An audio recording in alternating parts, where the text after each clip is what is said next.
with Gazelle Healthcare Solutions, and today I'm going to show you guys how to stack multiple Achilles wedge kits and install them into a boot.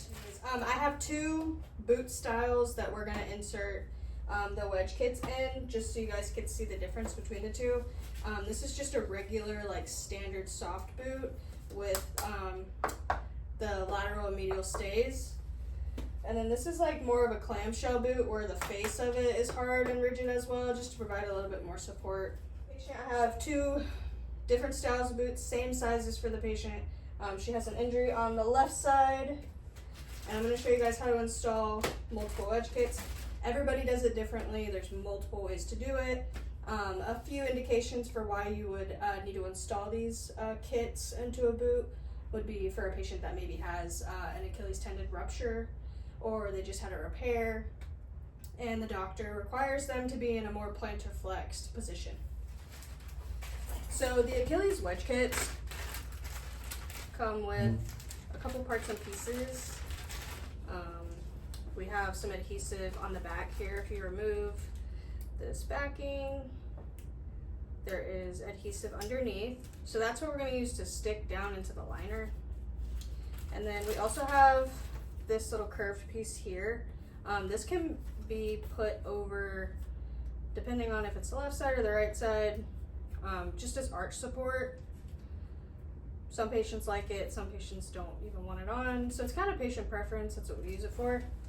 And then we have extra adhesive. We're gonna put two kits into the boot. What we typically do here at Gazelle is we like to take each layer off and stack layer to layer. So we'll take the bottom layer here and this bottom layer, stack those together, and then the middle layer with the middle layer, stack those together, so on and so forth, just to make sure that it's more at an angle like so and not this position, because that's going to kind of defeat the purpose. Alright, so I went ahead and inserted the Achilles wedge kits, both of them, into the boot. These do come in different sizes. What I've found helpful is if a patient is maybe a size medium in a regular boot, go ahead and grab the medium-sized Achilles wedge kit because those fit better into the boot. So just whatever the corresponding size is.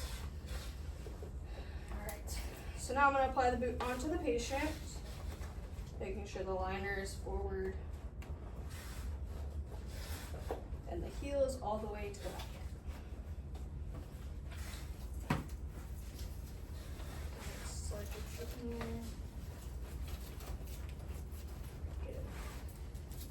Does that feel okay?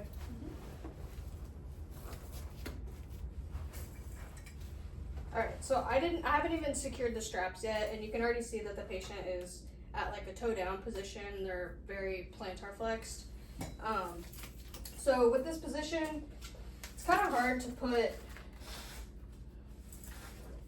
the front face, the clamshell, on. So I typically just ditch it. I tell the patient to keep it.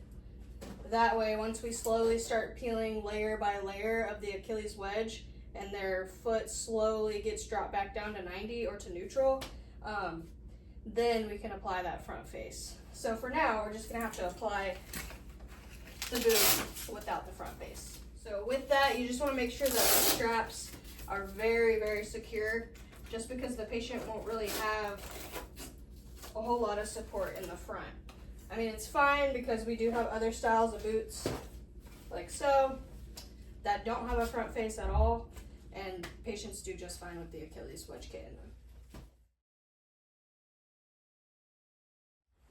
Alright, so I do want to show the different layers. I'm not really sure if you can see it, but these do peel apart. So they're just together by adhesive. So the same adhesive that's down here, you're going to see the exact same thing under the top layer and the middle layer.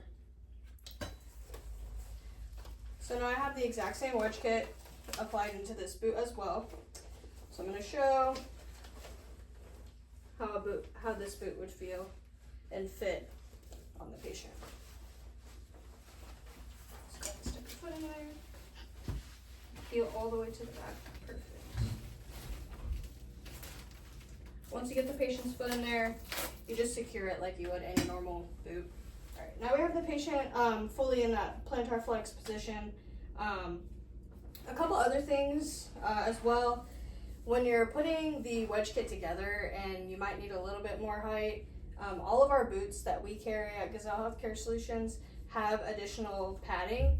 So what we typically do is just add this additional padding on top just to give them a little bit more lift. Some of these are super squishy, some of them have a little bit less give to them.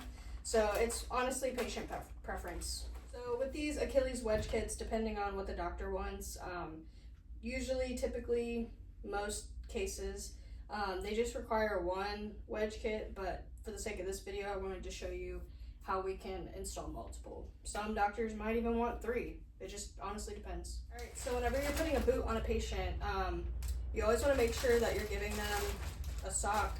Stockinette works just fine if you have that in clinic, you don't have a sock. Just something that the patient can cover. If they're wearing a tall boot, something like this, you want to prevent chafing, rubbing, blistering, pressure points, and things like that. So to do that, you need to make sure that the patient is in a long sock, a fracture sock, a sports sock, something long, just to prevent all of those issues from arising. And then another thing is if the patient has like a ton of swelling, you really don't want them in an ankle sock because you're just messing up the circulation. So you just want to make sure that the patient is in a sock long enough that when their foot is bent, they don't have circulation that is potentially being cut off by an ankle sock or a crew sock.